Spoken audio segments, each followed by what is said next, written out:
There appeared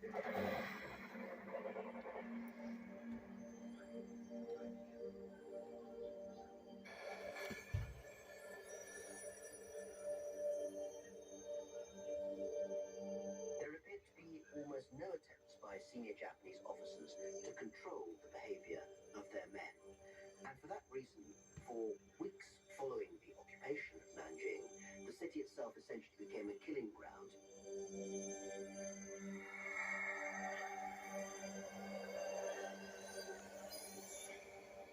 There were dead and dying everywhere.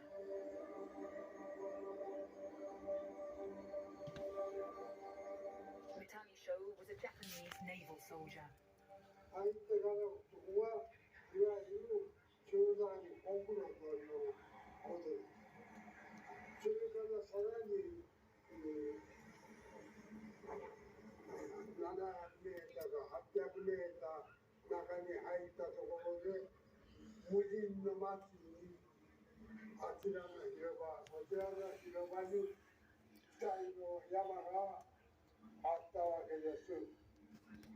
それは軍人らしきものはおらん。ただそこら辺りの子供や女性あるいはお父っつぁんやお母さんだろうで、そして年寄りという普通そこら辺りの町の住民らしき人々が殺されて、広場の大きさに応じて3つの山、4つの山、5つの山といろいろな方法があったと目撃することができました。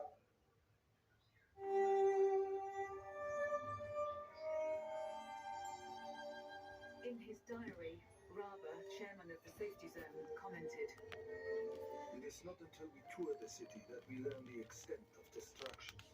The bodies of civilians that are examined had bullet holes in their backs.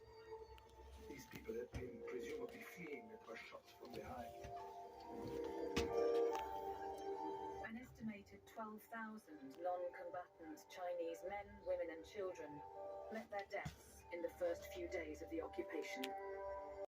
The first thing the foreign observers start to realize is that the Japanese troops who've entered the city are very trigger happy and will shoot to kill any Chinese they see running away from them, exhibiting any signs of fear of them.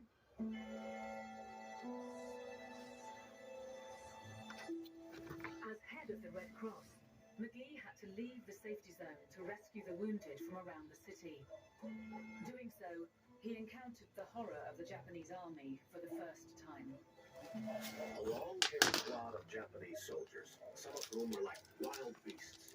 I was helping a poor fellow who was coming along most painfully, but a soldier grabbed him from me and began to jerk his wounded arms terribly and tied his hands together. We met an officer at the gate as we were trying to go back who seemed beside himself with rage.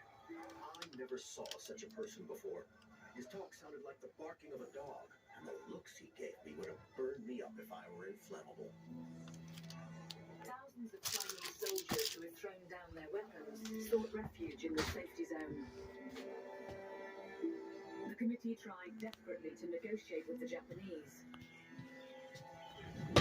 On the 14th of December, Chairman John Raba met with a Japanese commander and handed over a letter asking for reassurance that Japanese soldiers would respect the rules of the safety zone. They received an encouraging response, telling them to trust in the humanitarian attitude of the Japanese army to care for the disarmed Chinese soldiers. Relieved, the committee members persuaded the Chinese soldiers that if they gave up their guns, their lives would be spared by the Japanese. They were wrong. With no blueprint for the keeping of prisoners, General Matsui ordered the very opposite. They had to somehow take control over vast numbers of soldiers, and they had no prisoner of war camps. They couldn't feed them, and so the orders went out. The orders went out as if you don't take prisoners. When the city fell, Matsui ordered Japanese troops to kill Chinese POWs.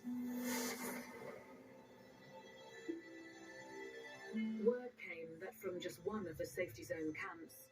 1,300 men had been led away and executed. And in fact, any Chinese man who is caught is deemed a soldier, it seems. So large groups of men are taken to convenient spots by the river, or large ponds, or large ditches, machine gunned or bayoneted. And we know that this happens to thousands and thousands of men.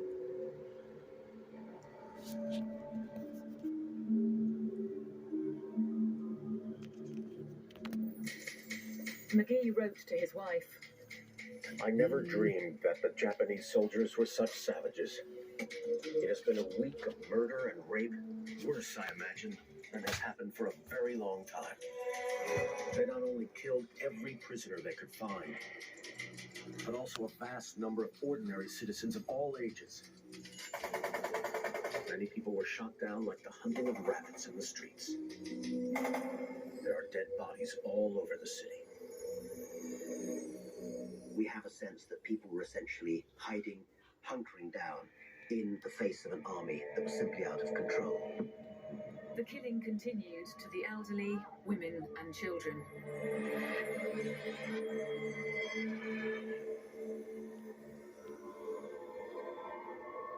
At Jinling College refugee camp, waves of civilians arrived, desperate for shelter.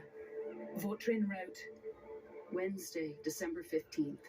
From 8:30 this morning until 6 this evening, I have stood at the front gate while refugees poured in. There is terror in the faces of many women. This was not her life work to be a keeper of refugees. She was really a professor, is what she was.